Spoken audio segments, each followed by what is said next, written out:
Good morning, सुप्रभात, केम छो, सलाम। उम्मीद है आप सब लोग बेहतर होंगे, अपना ध्यान रख रहे होंगे। अच्छा बताओ, आपके यहाँ कैसी बारिश हो रही है? क्योंकि मुंबई में तो जो है वो लगातार 2 दिन से पानी गिर रहा है। थोड़ा थोड़ा गिर रहा है पर लगातार पानी गिर रहा है। हालांकि मुंबई में मैंने देखा कि थोड़ा थोड़ा पानी गिरने पर भी जो है, जहाँ मेरा ऑफिस है बीकेसी में, वहाँ पानी भरने लगा है और ट्रेनें थोड़ी लेट होने लगी हैं। ठीक है। जो मेरा स्टाफ बताया मेरे को, तो मतलब अभी भी हमारे यहाँ पर जो है वो हर साल मानसून आता है, हर साल बारिश होती है, लेकिन सरकार की जो व्यवस्था है वो ऐसी है कि मतलब कि वो हर साल जो है वो जैसा जैसा हर साल काम करते हैं वो उतना ही काम बकाया एवरी ईयर रह जाता है। ठीक है। मतलब कभी ऐसा नहीं कर पाए कि ऐसा कुछ काम कर दे कि 2-4 साल तक चल जाए, सड़कों पर पानी ना रुके, गड्ढे ना रहे सड़कों पर। और रोड पर जो गड्ढे होते हैं ना, उनसे जो है वो हर साल जो है वो कई सारे एक्सीडेंट्स होते हैं। किसी बच्चे ने बताया कि लिखा किसी ने कमेंट में कि भारत में हर दिन 45,000 जो है वो रोड ट्रैफिक एक्सीडेंट होते हैं। उसमें से अधिकांश जगह पर जो है वो खराब सड़कों के गड्ढे, ये सब चीज़ें गलत प्रकार से जुड़ती हुई लेंस वो रिस्पॉन्सिबल है। ऐसा नहीं है कि यूएसए के अंदर जो है, अमेरिका में एक्सीडेंट्स नहीं होते, वहाँ होते हैं। वहाँ पे होते हैं ओवर स्पीडिंग से गलत प्रकार से जो है वो ओवरटेक करने पर, वहाँ पे उस कारणों से होते हैं। ठीक है। क्योंकि मैं यूएसए में देखा हूँ कि जो जो रोड है, एग्जिट रोड है, मतलब कोई तो भी सड़क आकर आपकी मेन सड़क में आके नहीं खुलती है वो। ठीक है। रोड एग्जिट करती है और एंट्री रोड की जो है वो काफ़ी पैरेलल होकर फिर उसके बाद, ताकि लोगों को गाड़ियाँ दिख रही हो आती हुई, एकदम से कोई गाड़ी सामने नहीं आती वहाँ पे। ठीक है। और वहाँ पर बहुत स्ट्रांग फाइन भी है। आपको अपनी लेन में चलना पड़ेगा, एक निश्चित स्पीड पर चलना पड़ेगा। स्पीड को ना उससे कम कर सकते हैं ना उससे अधिक बढ़ा सकते हैं। इसलिए कारों में आपने देखा होगा, जो जो अमेरिकन कारें होती हैं उनमें सब में आता है वो सिस्टम होता है जिसको बोलते हैं क्रूज कंट्रोल बोलते हैं। अपनी स्पीड तय करके आप स्टीयरिंग पकड़ के बैठ जाइए आप। ठीक है। तो उतनी स्पीड में गाड़ी लगातार चलती रहेगी। वो जरूरी है, मजबूरी उन लोगों की वो। खैर, ये तो मैं बात की आपसे कि बारिश की सड़कों के बारे में, इसका तो एंडलेस चर्चा है। आप कुछ भी बात करते रहो, कुछ होने जाने वाला नहीं है। आप किसी को भी वोट देते रहो। ठीक है। क्योंकि जो कॉन्ट्रैक्ट्स हैं, जो वहाँ पे इतना सारा जो है वो, आप समझ लीजिए इतने लेवल बने हुए हैं कि जो एक्चुअल पैसा जो पब्लिक के काम के लिए पहुँचता है वो काफ़ी कम हो चुका होता है। ठीक है। ये आप भी समझते हो, मैं भी समझता हूँ, सरकारें भी समझती है। बस इतना सा है कि आपको चुनना वो होता है जो कम बेईमान हो। ठीक है। मतलब आप ये नहीं बोल सकते कि हम एक ईमानदार बेहतर व्यक्ति को चुन रहे हैं। हम ये चुनने की कोशिश करते हैं कि भैया तुम थोड़ी कम बेईमानी करना है ना।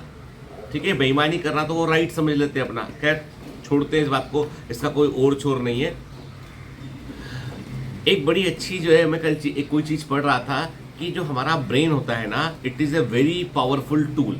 मतलब जो सुपर कंप्यूटर जो है उससे भी फास्ट प्रोसेस हमारा ब्रेन करता है। लेकिन क्या है, हमारे ब्रेन को हम कभी भी ट्रेन नहीं कर पाते। कहते हैं वो कि एक लॉ है, हैफ्स लॉ है, वो कहता है कि the neurons wire together fire together, they act as a powerful machine. ऐसे न्यूरॉन जो एक साथ वायर होते हैं, एक साथ फायर करते हैं, वो एक पावरफुल ब्रेन मशीन का हिस्सा होते हैं, पावरफुल सिस्टम आते हैं ब्रेन के अंदर। तो साइंटिस्ट ने पाया कि जितने लोग बड़े बड़े जितने लोग हैं जिन्होंने बहुत कुछ अचीव किया है, चाहे वो इलॉन मस्क हो, सैम वॉल्टन हो, जो भी वॉटेवर, जो दुनिया के सबसे अमीर लोग हैं, सबसे पावरफुल लोग हैं, अमेरिकन प्रेसिडेंट्स जो रहे हैं या बड़े साइंटिस्ट जो रहे हैं, ठीक है, जो भी बड़े लोग हैं, उनके साथ में एक खास बात देखी उन्होंने कि they spend some time alone, वो अकेले कुछ समय गुजारते हैं, and they involve in this self talk, खुद से बात करते हैं। खुद से बात करने वाला व्यक्ति लोगों को पागल लगता है। सड़क पर चलते चलते आप खुद से बात करें, लोग पागल समझेंगे। वो कहते नहीं, वो अकेले में समय गुजारते हैं और खुद को सेल्फ टॉक करते हैं, खुद के बारे में लिखते हैं, खुद को अप्रिशिएट करते हैं, खुद को क्रिटिसाइज भी करते हैं, खुद को समझाते भी हैं और खुद को एक सपना दिखाते हैं, और वो रेगुलर बेसिस पर ये काम करते हैं। इससे क्या होता है, उनके न्यूरॉन्स के बंडल बनते हैं साथ, और वो बिलीव करने लगते हैं उस चीज़ पर जो अभी है ही नहीं है। दिमाग का यकीन इतना स्ट्रांग हो जाता है कि वो आपका ब्रेन उसको पाने के लिए जो है वो तमाम उपाय सोचता रहता है। This is called neuroplasticity. Neuroplasticity, आप न्यूरॉन्स को ट्रेन करते हैं उस चीज़ को अचीव करने के लिए जो जो आपने सोच रखी है एवरीडे, जो आप अपने आप को कह रहे हो, और फिर ब्रेन वो तरीके निकालता है कि कैसे मैं इसको अचीव कर सकता हूँ। जितने बड़े पॉलिटिशियन जमीन से हैं, जो पेरेंटल, जिनके पेरेंट्स पॉलिटिशियन नहीं थे, जमीन से जो बने हैं ना, वो ऐसे ही बने। बड़े बिजनेसमैन जिन्होंने जो है वो फर्श से अर्श तक का सफर तय किया, वो भी ऐसे ही बने।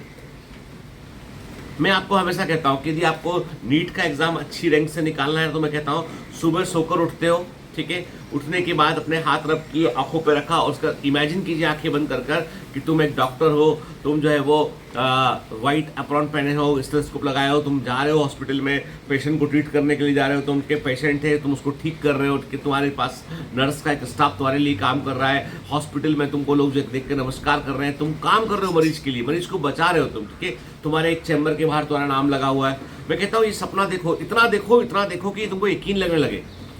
रोज सुबह सुबह इसको इमेजिन करो, रोज सुबह सुबह इसको इमेजिन करो, इतना इमेजिन करो कि कभी सपने में भी आने लगे।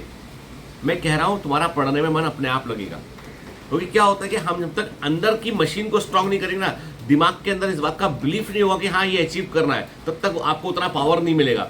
हम भूल जाते हैं, रिकॉल नहीं कर पाते हैं, क्या होगा मेरा, तो नहीं। ये सब चीजें इसलिए क्योंकि दिमाग आपको प्रायोरिटी नहीं दे रहा आपके काम को, ब्रेन आपका आपके काम को प्रायोरिटी नहीं दे रहा है, इसलिए ऐसा हो रहा है। तो प्रायोरिटी को तय कर लीजिए, ब्रेन को अपने ट्रेन कर लीजिए, न्यूरोप्लास्टिसिटी का फायदा उठाइए, हैप्स लॉ को अप्लाई कीजिए। Neurons wire together, fire together, they act as a powerful machine. Self talk कीजिए, खुद को समझाइए, चाहे जो परिस्थितियों में लाइफ में अच्छा करूंगा, आगे निकलूंगा मैं। ये इंपॉर्टेंट चीज है, ठीक है। याद रखिए, दुनिया में हमें कोई नहीं हरा सकता है यदि हम खुद से ना हार जाए। जब तक हम खुद हार स्वीकार ना कर लें, कोई भी तुमको हरा नहीं सकता है, इस बात का यकीन रखना। आप मैं कहता हूं ना कि हर चीज जो नेगेटिव है उसमें से भी पॉजिटिव आउटकम निकालना जरूरी है। हर वो चीज तुमको बहुत दुख पहुंचाती है ना, वो एक बहुत बड़ी सीख भी देके जाती है।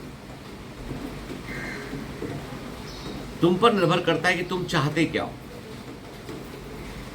लाइफ में आपके पास दो ही चॉइसेस हैं,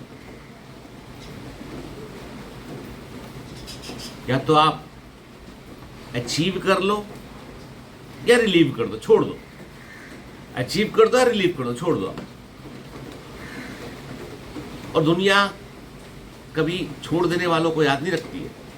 कोशिश तो कर सकते हैं ना हम, ये बात अलग है कि कितना हम पाएंगे, कितना मिलेंगे। कल की स्टोरी में बताया भी आप लोगों को था कि भाई कोशिश करना जरूरी है।